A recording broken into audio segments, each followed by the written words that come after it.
Welcome to the No BS Spiritual Book Club's live streaming interview series, where leading new thought teachers, speakers, and authors share the intimate stories behind the 10 best spiritual books that inspired them the most on their spiritual journey. From well-known classics to hidden gems you might never have heard of, the No BS Spiritual Book Club saves you time and money by sharing reliable recommendations from those who've walked the path before you. The No BS Spiritual Book Club, the only no BS guide to the best spiritual books to inspire your own journey of self-discovery.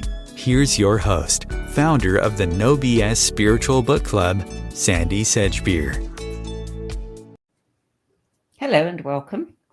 Now, if I tell you that today's guest describes herself as a lemon-loving mad scientist, you'd likely be thinking, okay, but don't let that label fool you.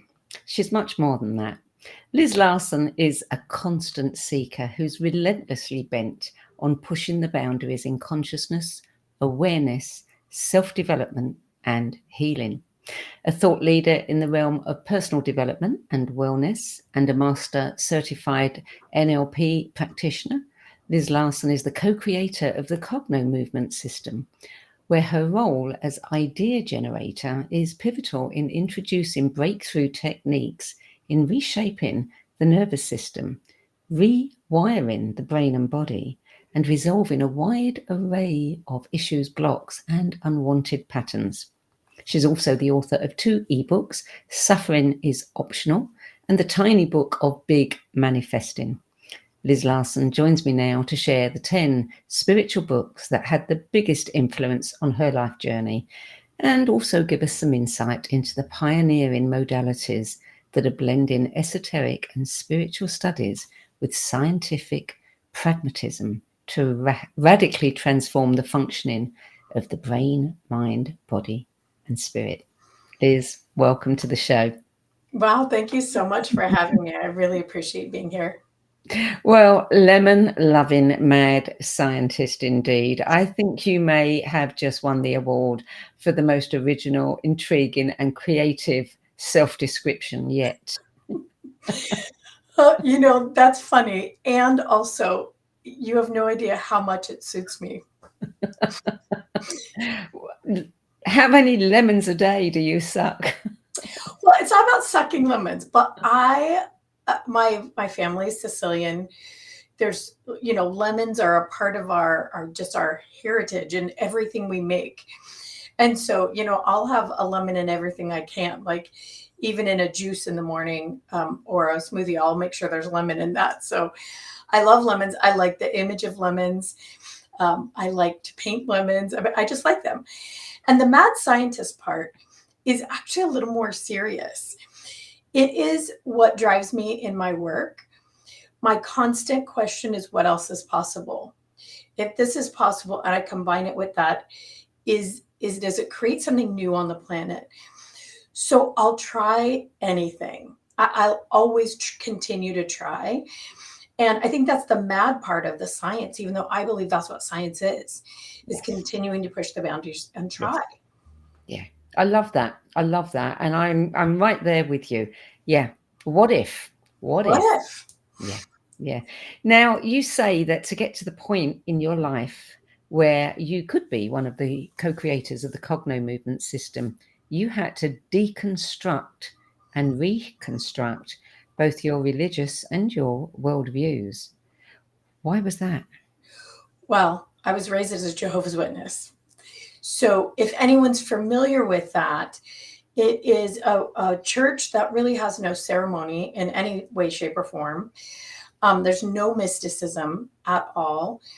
And you study. So I'm very well versed in the Bible and biblical literature. But your religion, if your family's steeped in it, is your worldview. It's what you think your life and the world is about. And as a child, I knew some of their beliefs were not accurate, at least for me. They have no belief in the afterlife. And I was seeing people's dead people. So there was that. And so I always knew that it wasn't accurate in terms of, what the cosmos was really about. So there came a point in my life where I had to completely abandon that. And I got to have this amazing experience of having that happen overnight and then rebuild after that. So yeah, why it's important, I think, to me is I'm very careful not to get caught into any one belief system. It really allows me even more of that. What else is possible? What's next? My mind is completely free of the constraints of religious and spiritual beliefs as most people have them. So you also say that each of the hundreds of books that you read and listened to helped you. So if you've read and listened to hundreds of books, I imagine that picking just one must have been a challenging task. wow, it was so fascinating and so much harder than I thought. And it reminded me of this thing that I learned in NLP training. It was called a timeline treasure map. Yeah. And you went through the timeline of your life and were able to see the places where people helped you. I absolutely hated that process and got the most out of it. I love it now. But going through the books was like that for me. It reminded me of the eras that I went through. And those are the books I ended up picking. Was the book that sent me in a whole new direction, in a whole new era of my learning. And I don't want to call it education. It's really growth. Yes. Yeah. And that's exactly what we want. We want those books that really did shift the perceptions and moved you to a different place. Yeah. They're the ones worth reading. Yeah. And for me, I realized as I was looking in through all the books that so often I'll read 4 or 5 books at a time, which sounds chaotic, but it's the way my mind works. Yeah. Those 4 or 5 books will often be shown sort of to me. They show up in my life or someone will hand them to me. And as I read them, my mind extrapolates pieces from them. And what I construct is something completely new. So often I'll be talking to somebody about a book that I read. And in talking about it, I realized that they didn't get the same thing out of it that I did. And a lot of it's because of that. I'll be reading multiple things at one time and constructing something new. So yeah.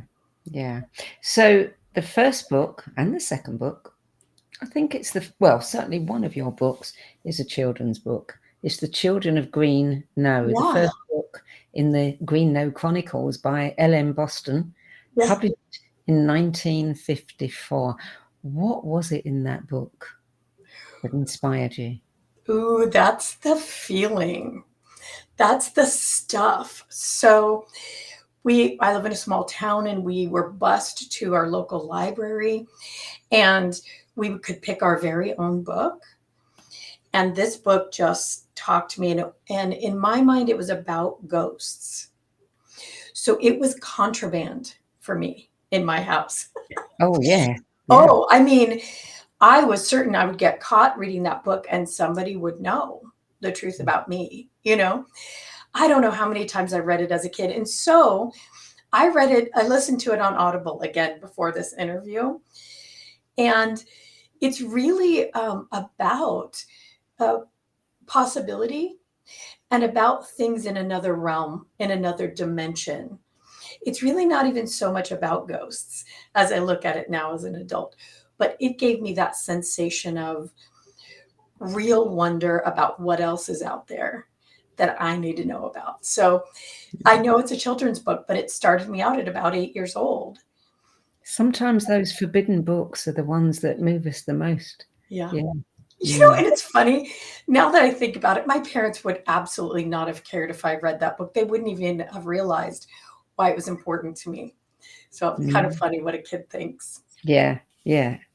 So number 2, Ask and It Is Given, Learning to Manifest Your Desires by Esther Hicks and Jerry Hicks, published in 2004. Yeah, this one is so funny too. It was another one that absolutely felt like contraband because it's about guides and channeling, which to me was just completely sort of outside the realm of anything that would have been okay to know about. And the truth is, it was a little scary to me because I still wasn't sure, was that an okay thing to be listening to or reading. Or so that book I saw at Costco, and I walked by it and kind of side-eyed it. Finally picked it up and read it. And wow, I mean, it was such an amazing idea about really having conversation with the universe. That's what it meant to me. And that it really opened up the idea that there was this ability to change your universe, your reality through your own self, through your own body, without literally asking to a god or your priest or whoever, right? It was very confirming, I think, in that way for me. You know, it's interesting looking at your list of books. I'm trying to pinpoint which one was the pivotal one that really switched you out of the mindset that you had been trained in. You know, it was actually not a book. It was a hypnobirthing. When I was pregnant with my child, my second child. I have two kids. They're 11 years apart, and wanted to do a natural home birth. And I was introduced to hypnobirthing, which was guided meditation. And in a guided meditation, I asked a question and literally spent the night being shown how to deconstruct that belief system and how to start constructing another. It changed my nervous system. That's a big part of why I do what I do today. It changed the way my human body processed this kind of information. And so that's really what it was. Some of the books, you know, ahead of that, like probably Ask and It Is Given, had started to create some foundation, some more crumble. Yes. To get to that point, though. Yeah. Well, book number 3 is certainly a book that would crumble a lot of foundations. The Field, The Quest for the Secret Force of the Universe by Lynn McTaggart, published in 2003. Yeah. To me, the idea of that connectedness, the connectedness of everything, and what really is changing. When we ask for something like Ask and It Is Given, who are you asking? What are you asking? And where does it come from? The Field for me sort of scientifically solidified the where and the what and the how. And so today, a lot of our work is explained and understood by understanding not only our own field of potential, the field around the body, but the greater field that it connects to. And Rupert Sheldrake for me was another one that really helped me understand that piece so much more. Fascinating. You know, The Field was a really, important book for me. I mean, it didn't change me on my path, but it did give me an awful lot of answers. And it's interesting that of all the things that Lynn McTaggart has done, and she's done much to educate the public on issues that the mainstream don't really want us to know about. Yeah. The Wikipedia page focuses solely on the criticism she's received from various physicians and scientists about her magazine, What Doctors Don't Tell You. I mean, that's so unfair. It is. It really, really is. Yeah. Book 4, and I haven't checked out his page, but I bet the same thing happens there, is The Biology of Belief, Unleashing the Power of Consciousness, Matter and Miracles by Bruce Lipton, which was published in 2005. Yeah. This, for me, was the whole idea of epigenetics and that the body is not static. This is something I suspected, I think I knew, but had no basis for. That so many of the things that we are told about ourselves, about our bodies, the way they work, about who we are as people and how we can change or not change, was really, I think, exposed in that book for me, that none of that's true, that everything is changeable and that our genetics are changeable. Yes. So I think it was that book too that kind of reaffirmed the idea that we also are an accumulation of all the genetics of those who have come before us. And Taylor Caldwell, she's an old novelist who wrote about the most amazing things. she didn't believe in past lives. People thought that the reason she could write the book she did is because she'd had past lives. But she said, no, I think it's genetic memory. And I think in the biology of belief, if I'm remembering correctly, that I think that idea was reaffirmed. I think there is both past lives and genetic memory, but I think we can call on that genetic memory and utilize it and reactivate it, but also deactivate it as well. And so in my thinking about the way we do Cogno movement, those books, are very, very foundational, I think. Did you read that book before you trained with NLP or after? I think before. I think long before, actually. It's interesting because, one is changing our mind, changing patterning, changing, those neural pathways, etc. The other one is how we can change, our cells, our body, and the two go together. I think they're the same thing, actually. So see where my mind puts things together. In our work in Cogno movement, they really are the same thing. One and the other go hand in hand. Yeah. Well, we'll talk about that more a bit later. Book number 5. This is a book that shows up. Actually, it's 2 books you've chosen here. They both show up many times on this show. Journey of Souls, Case Studies of Life Between Lives, published in 1994, and Destiny of Souls, New Case Studies of Life Between Lives by Michael Newton. The second one was published in 2000. Yeah. So my friend handed me this book, and this was not long after I was introduced to Abraham Hicks. And this book came right after that big awakening that I told you about, the whole night deconstructing. I had a very specific question. My question was this: how is it right or fair that if you get one lifetime, as you do, and the witnesses, Jehovah's Witnesses say you get one lifetime, you weren't here before, you weren't here after. One lifetime, you come to the planet and you're judged on whatever happens to you. And so I happened to know a 2-week-old that had something horrific done to them. And I knew that child would grow up scarred from that thing their whole life. And I thought, how is it fair that they'll be judged on what they do, their actions, but they've unfairly had this thing happen at 2 weeks old. So when ask and it is given, right? So Journey of Souls or Destiny of Souls was handed to me, and it answered those questions. But for me, it's never about true or not true, real or not real.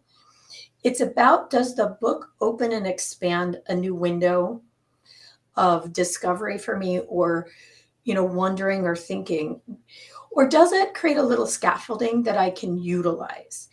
So that's the way I looked at it. And it really answered that question for me, and allowed me to reconstruct my worldview after that. So. Book number 6 is The Dynamic Laws of Prosperity by Catherine Ponder, and that was published in 1962. Yeah. We have Powell's Books in Portland. I'm 4 hours from there, but it's Powell's City of Books. And it literally has out of print, first print, new, used, it is a miracle of a place. And they had these books, these Catherine Ponder books that were new. They'd never been used, but all the pages were yellow. And when you opened it, all the pages fell out, right? But Catherine Ponder's books, she had a way of kind of interpreting Bible text in a whole new way, and opening the idea that some of these meanings that we think we know actually are more about prosperity, more about how to create for yourself and how to create on this planet and in this world. And so for that, I loved those books. They were a big educational piece for a little while for me. Yeah, I looked her up, and apparently that the Dynamic Laws of Prosperity began when members of her congregation started asking for lectures on ways to survive one of the most severe business recessions in America since World War II. And it worked so well for them that she decided to turn it into a book. Yeah. Yeah. And there are many books and they're amazing. If you ever get a chance, they're really fun to read. Well, we're going to take a short break now. You're listening to a No BS Spiritual Book Club interview, and sharing the books that had the biggest influence on her life journey is pioneering co-creator of the Cogno movement system. She's also a master certified neuro-linguistic programming practitioner and author. Liz Larson will be back with more from her 10 best list after this break. Times TV. Maya Angelou once said that there is no greater agony than bearing an untold story inside you. I'm Sandy Sedgbeer, and when I'm not hosting Times Media's flagship radio show What Is Going On and the No BS Spiritual Book Club, I help people share their untold stories. Books are my life, my joy and my passion, and there is no greater reward than helping aspiring writers get their books out of their heads and into the hands of those who are waiting to read them. If you feel that you have a book in you but don't know where to begin, visit sedgbeer.com, click on the Work With Me tab and find out how my experience helping others tell their stories might be just what you've been looking for. That's sedgbeer.com, sedgbeer.com.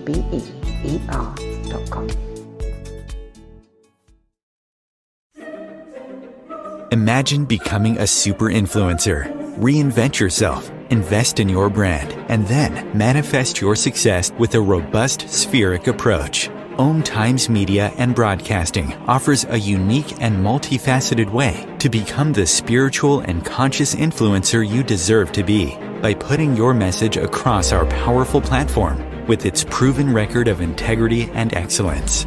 Through our produced shows, Times offers the opportunity to become a social media TV personality, a radio show host, an Times magazine columnist, and a syndicated podcaster, all in one shot.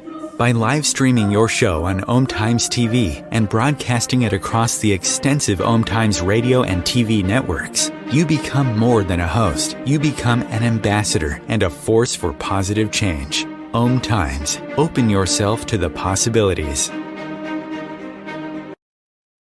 Everything that we do, we can do in a contemplative manner.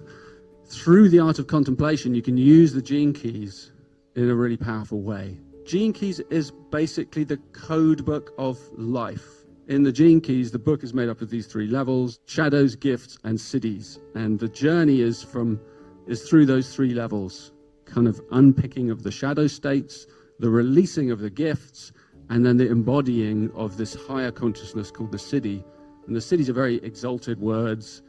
And it's not like we kind of suddenly are all these exalted Christ-like beings, but we have flashes and illuminations along the journey. And the more we get stuck into the journey, the more illumination comes to us, because the more we're releasing the light from in these codes inside our DNA. So all those revelations are inside us. So the contemplative way is the inner way.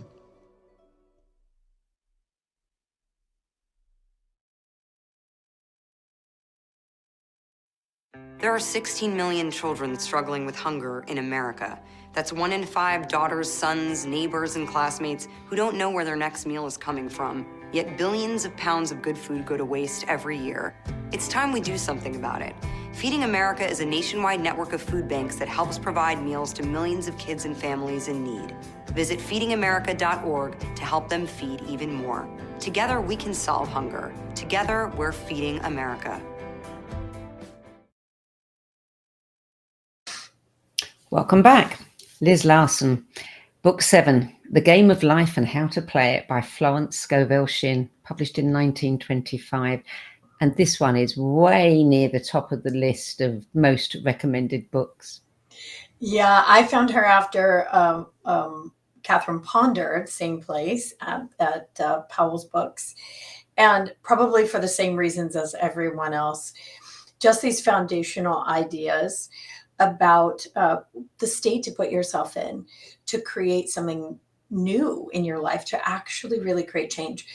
Something I loved about Florence Scovel Shinn's stories was about how she would say she would speak something speak the words of something. I'm not saying that exactly right, but someone would ask her to basically speak into reality what they wanted, and she would, and then the thing would happen. And I found that so fascinating and always wondered about her as a human and the kind of presence that she must have had to be so certain, so sure that speaking the words would create the change. So Yeah, it's like, how did she know that? What happened to reveal that to her? yeah, so interesting. I don't remember hearing that exactly. Did she say it? Do you know? No, I don't know. Yeah, I don't know. The truth is I've never looked that into her history. Um, I'm not sure. I just know that she did have that presence. And I understand now that it's a neurological state of being so certain. We call it a physiological certainty. Yes. And being able to say this will be what happens, and then it does. It seemed like the reality just formed itself to her idea. So I loved that about her. Yeah, and I've experienced that, and I tell people that, it's that knowing, absolute knowing in every fiber of your being that it's going to happen. Mm-hmm. And it does. Absolutely. It has to come down into that, almost your root chakra, the 3D, out of the ethers and into a 3D reality. And what that feels like is the important part. It feels like, oh, clearly that will be the case. Yeah. And it seems like that's what she could do for other people. It's amazing. So book number 8 is When God Had a Wife, The Fall and Rise of the Sacred Feminine in the Judeo-Christian Tradition, by Lynn Picknett and Clive Prince, published in 2019. A little bit of a change here. Yes and no. It all seems to be in the same vein for me as I think about it. But it brought to me, and it's really an explosive book for someone to read it who hasn't gone through the kind of change worldview that I have. But what it showed me is another possibility. Again, true or not true, real or not real, I don't know. But it created for me an alternate idea of what our current reality is. The things that we hold true, according to that book, and it's very, very well researched and put together academically. They'll tell you when it's their opinion and when it's something that actually is evidence, scientific as evidence. But it showed me that the things that we believe that we've built our lives around are possibly completely untrue, which I love, because then I get to create my own. Yes. I could collapse even more of those ideas that I may have been secretly holding on to and realizing, oh, heck, that might be all 5,000-year-old fake news. If so, what do I do with that information? I create something new. So I loved that book. Yeah, it's a really interesting book. I mean, it reveals the tradition of goddess worship in early Judaism, how Jesus attempted to restore the feminine side of the faith, and so much more. I mean, that's a really fascinating, kind of deep dive book that really is going to shift people's perceptions. I think it's one that you can read and fight with it if you want to, or you can read and just be fascinated about the actual historical pieces about how we got to where we are today in our society. That part was really fascinating for me too. Yeah. It's interesting how we think just because, a book might be old, it's telling the truth.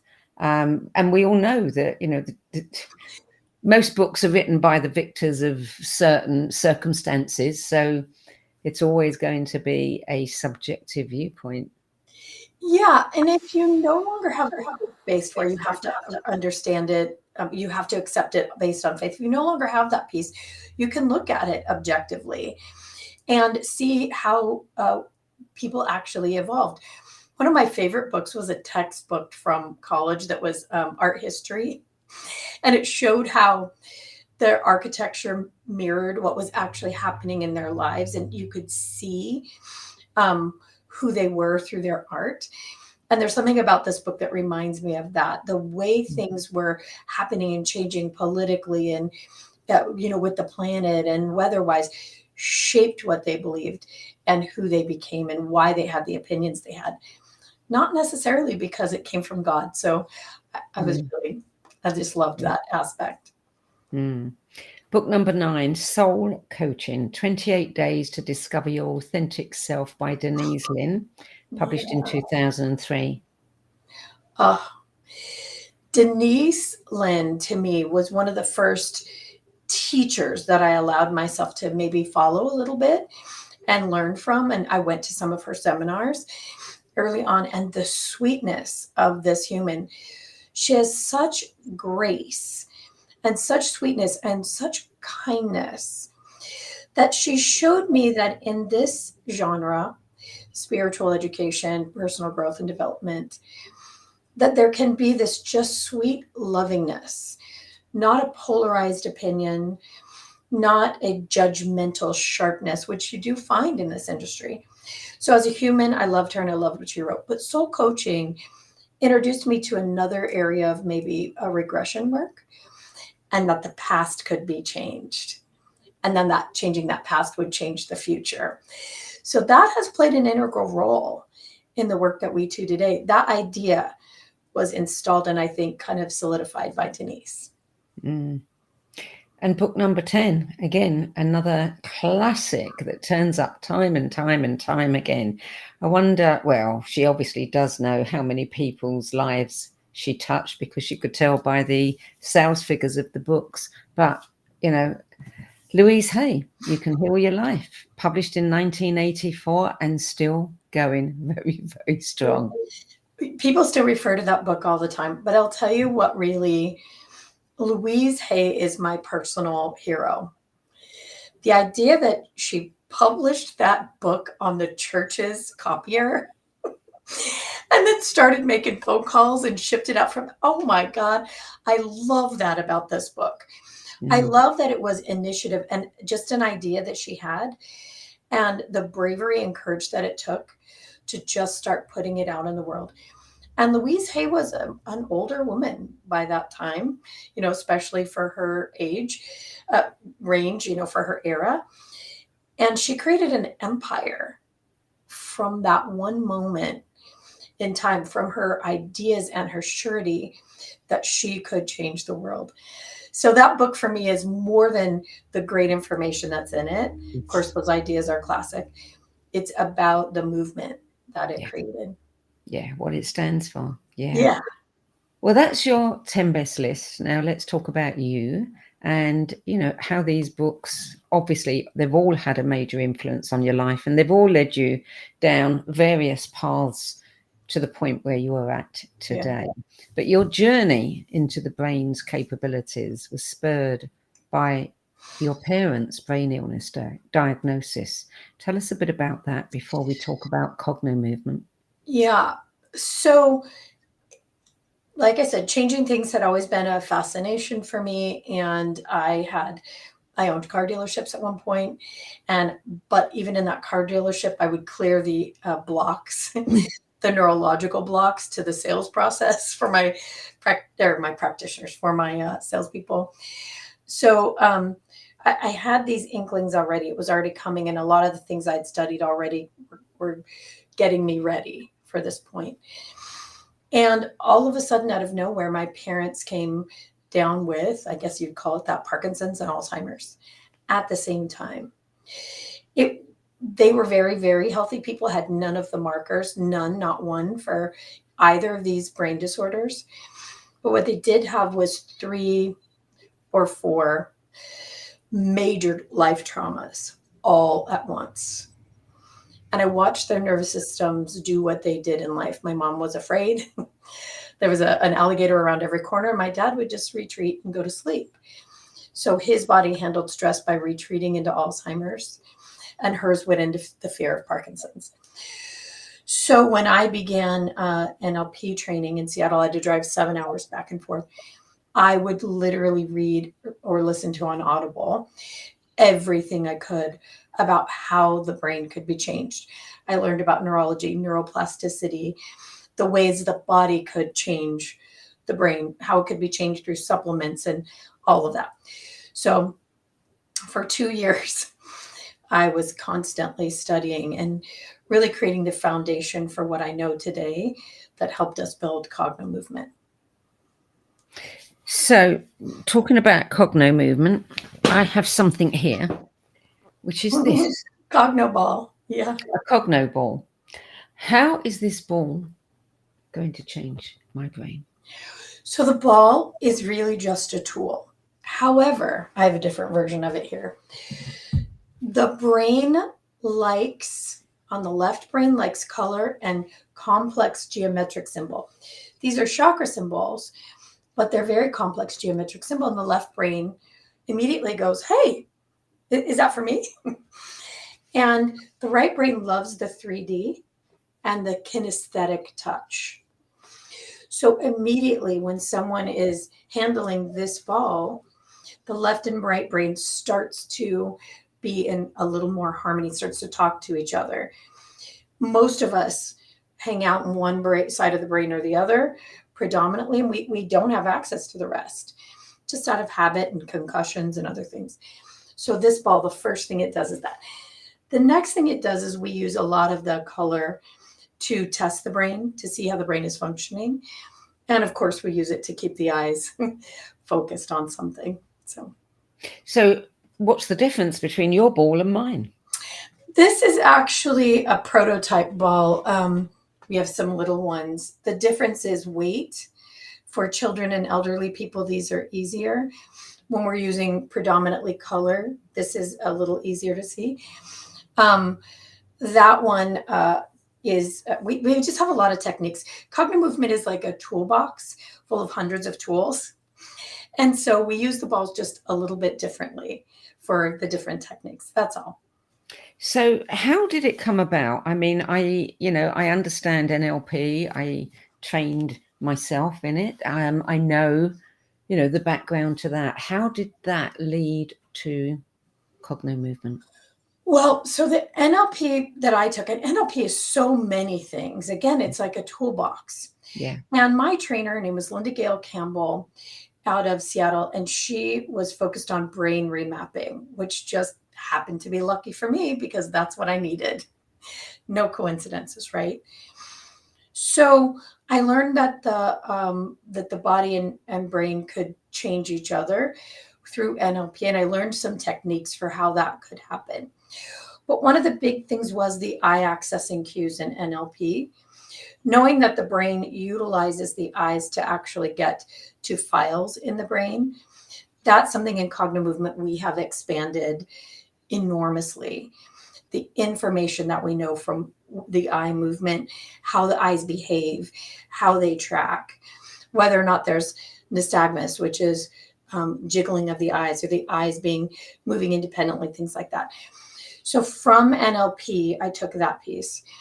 We also use auditory, visual, and kinesthetic stimulus, immediately getting that part of the learning centers of the brain and body interested. So it's layers and layers and layers of things that all spur the nervous system to autocorrect itself. That's our main goal, for the system to see where it's not functioning well and correct.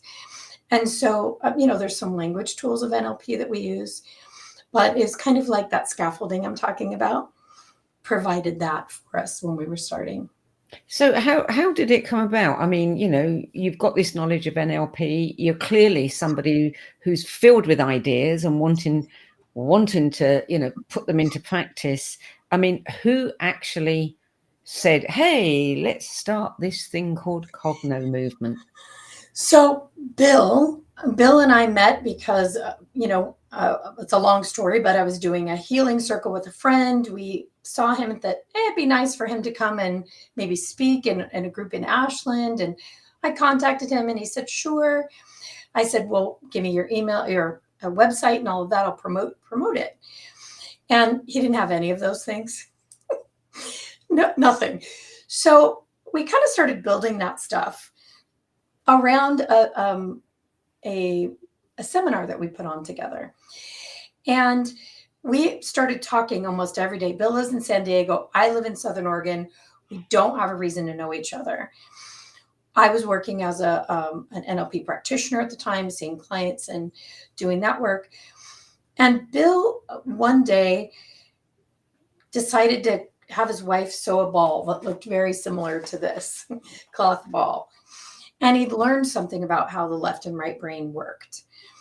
And so he had this idea that if he was helping people heal in a Catholic retreat center, actually, and the ladies would come in with pain, he could help them with energy medicine to heal the pain, but they'd come back with it the next weeks. So he had this idea that if he could change the brain around the discomfort, he could make a change. So he just started having people move left and right as in EMDR and say a color and focus on the pain. And he was having really amazing results. So he calls me, says, hey, I got this thing going. I know it works, but I don't know why. I said, oh, that's a brain remap. Auditory, visual, kinesthetic. I broke the whole thing down because I had that information.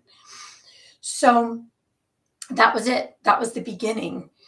We started trying things on. At first, one round of this would be 15 minutes. And I'm like, Bill, sorry, but I don't have that kind of time in my life.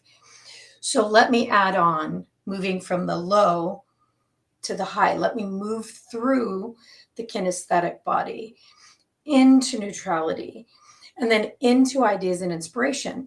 Let's see if we can pull the body through its own natural systems and create change around a feeling. Got it down to from 15 minutes to 45 seconds. And then on to the next thing. So how Bill and I worked from the beginning is I would add that to the pot. He would go and try it on, see how it worked. And he might come back with an add-on to that one. And back and forth we go. So that's how it was created. And it's still created that way today. New developments in Cogno movement arrive daily from ourselves or from our practitioners. So. Tell me what would happen for somebody who was blind or had problems with their eyes that they didn't move together. I mean, could this still work for them? Yes. So if their eyes are not working together, a lot of times we can get them working together because now we have a kind of an unprecedented understanding about how to induce the body to create these changes. So a lot of times we can get those vision problems corrected because they really have more to do with your muscles and your brain than your eyeballs. So super interesting. But if a person is blind, we actually still have them use the muscles of moving their eyes, but we touch their body. So we just use a kinesthetic input instead of the visual input. And we have amazing results with that too. That's actually a new addition. I worked with a girl with cerebral palsy who was mostly blind and had to adapt. So that's what we do. So I read something on your site about you also explore the essence of enlightenment and the ways to achieve it. How can Cogno movement help there? Okay, so this is where that Lynn McTaggart in the field comes in. Here's what we know. We know that every thought and feeling creates a pattern, an electrical pattern, electrical, hormonal, and chemical. And it moves from the brain to the body, the brain to the body, the brain to the body, back and forth, informing each other. We're afraid of that. Yep, we're afraid of it. Do this. Send the signal back. Be more afraid of that, right? So that creates an electrical field. And that goes into our field of potential. There's the field around the body. And then it matches with whatever comes up in life, whatever meets the vibration. As Lynn McTaggart might say, you're connecting right in with that field. And so those also have a cost in energy in the body of your vital force. And it can be measured in joules, electricity. When a heavy one, like shame or guilt or fear, is collapsed in your body, one of those patterns, all of a sudden the voltage in your body raises. It's measurable. The field around you changes and clears, also measurable now by science. And what happens is your quality of life bumps up. And as it does, you see the life equal that level of change. We use the Hawkins scale as kind of a measure. Above 250 or neutrality that I was talking about, that neutrality you can get in a certain eye position, when your body's really neutral, meaning the pattern is collapsed entirely. Above that, you have that gateway into things like acceptance, forgiveness, love, joy, bliss, and enlightenment. So we have an event called the Cogno Conscious Event, and we do all these levels over 5 days now. And on the last day, everything feels so clear that you really feel what it feels like to be enlightened. And here's the big secret.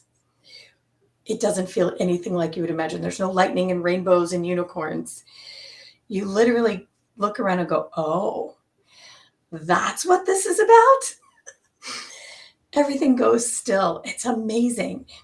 The thing is, most of the people doing this work, we don't really belong there all the time because we still have work to do here in helping change the consciousness of the planet. So you have access to it once you've gone through that process. You know what that feeling is. You can jump there, in your meditations or whatever you want. But then you settle back down somewhere lower where you can reach the audience that you are responsible for teaching. So, yeah. So if somebody says, hey, I really want to accelerate my personal growth, my ability to have, other experiences that I'm not having right now, Cogno movement could help that? Absolutely. We have people literally change reality and timelines. And I know that sounds like woo-woo and crazy, but it's actually it's our natural world. So in the moment when I'm in, let's say, shame or blame or guilt, fear, anger, any of those heavy emotions, I can only see the world through that dominant emotion. Everything's going to look like anger or fear or blame, whatever that is. You're going to feel and see and attract everything like that. So the world looks like this. As soon as that neural pattern or just the feeling in the body is gone, our emotions are just a feeling, a chemical pattern. That's all they are. And they make the brain think they're real. Once they're gone, collapsed with Cogno movement, we just show the body the pattern and show it a new way to run that pattern. The world looks like a completely different place, completely different, instantly. So let's say you're having a problem with your spouse. You do the work around them, the anger, the fear, whatever. You go home and they are all of a sudden acting completely different. These signals from our bodies, they're interacting with each other all the time, interacting with the greater field, bouncing around. I always say that a house, like the people who live in it, you're living in each other's emotional stew. You're literally impacting each other's field all the time. And if I've got anger and you've got anger and they're a match, guess what that relationship looks like? But when one body drops it, it's like, a tug of war. If you ever played tug of war when you were kids and then you all agreed to let go at the same time, It's exactly what happens.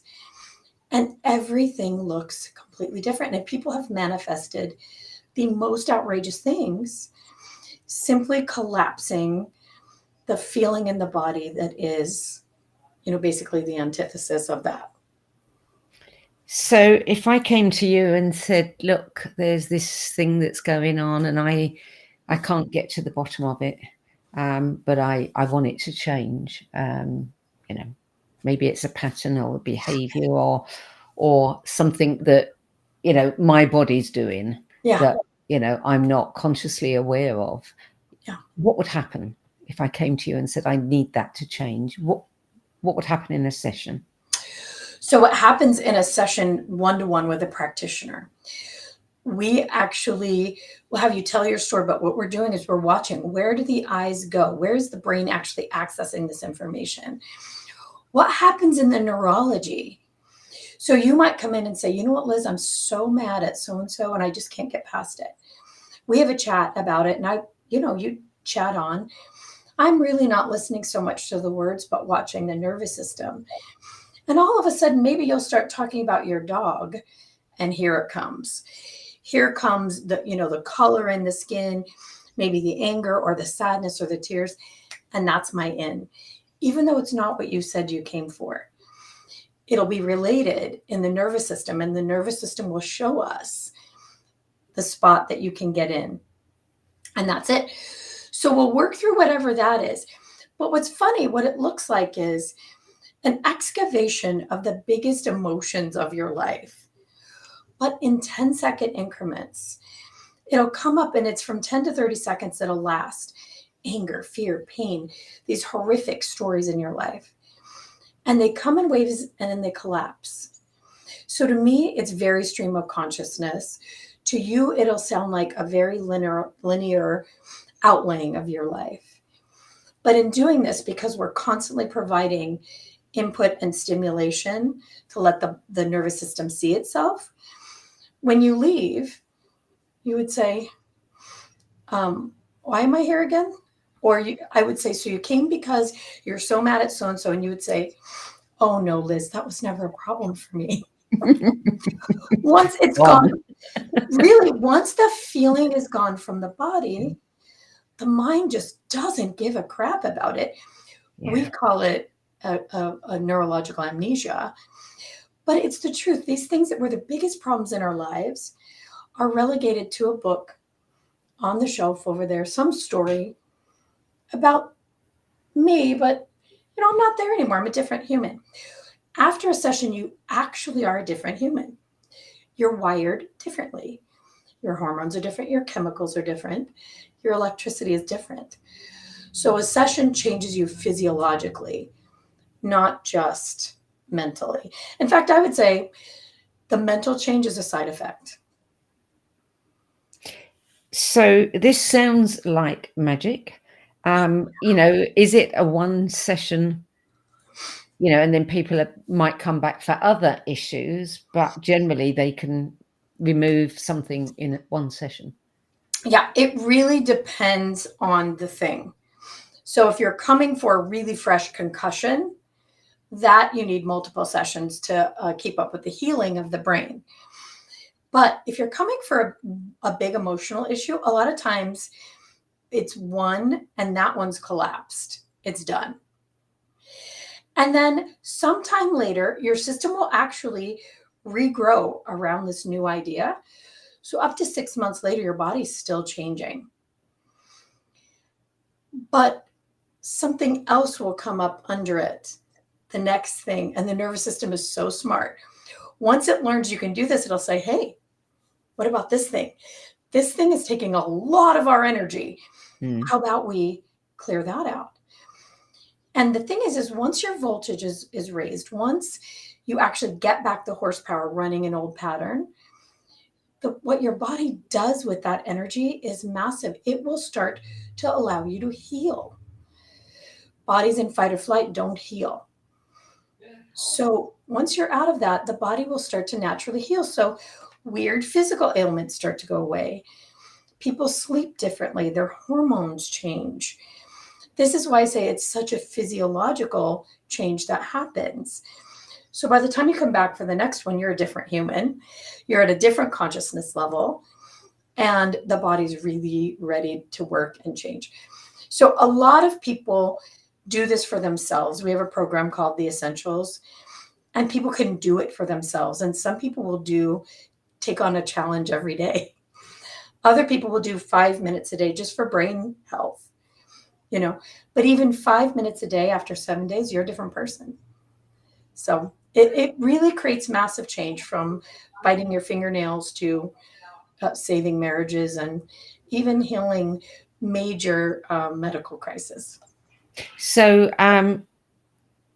do you have practitioners all over the world? We do. We have practitioners, well, not on every continent. We have practitioners in Australia and in the UK and all over the United States. Yeah. Wow. How many practitioners do you have? We have a few hundred, but in terms of people who are actively really practicing and available to be hired, about 45. It's a quite intensive training. There's a lot to it. So what happens is a lot of our people are doctors and therapists.